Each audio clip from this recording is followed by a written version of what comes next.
collect the necessary parameters and cookie string for the Ford Workshop manual downloader. To get started, make sure you're selecting by year and model, and select a year and then a vehicle and hit go.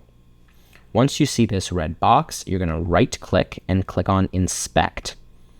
Once you click on Inspect, you should see a panel appear here, or it may appear horizontally on the bottom, or it may appear vertically on the right. It does not make a difference. Once that happens, click on the Network tab here at the top, and you should see Recording Network Activity.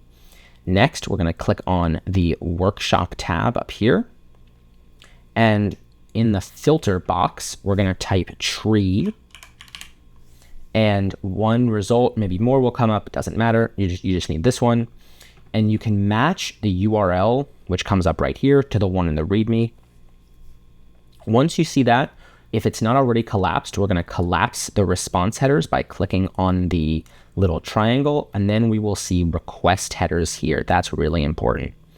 First, we're going to copy this cookie header into our cookie string file. So we're going to triple click here, and that will select the entire header. I know it's grayed out. Obviously, it's not for you.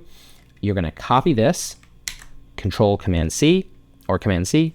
Then you're going to paste that into the cookie string file. It may add a new line. If it did, delete it. Then add a semicolon and a space.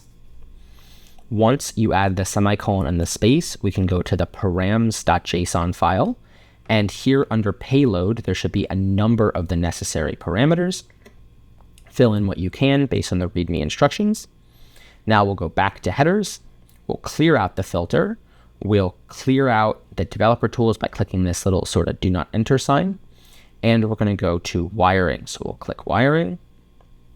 And we're going to search here for table. And there are two requests. There's table of contents plural, and there's table of content singular. We need table of contents plural right here.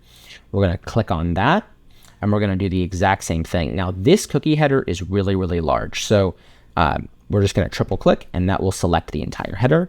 We're going to copy, and we're going to paste this after the semicolon on the same line in the cookie string file. This is pretty big. Again, it does not matter how big it is. Then we can go back to the params file, and here in the payload, there should be the rest of the information necessary to complete your params.json file.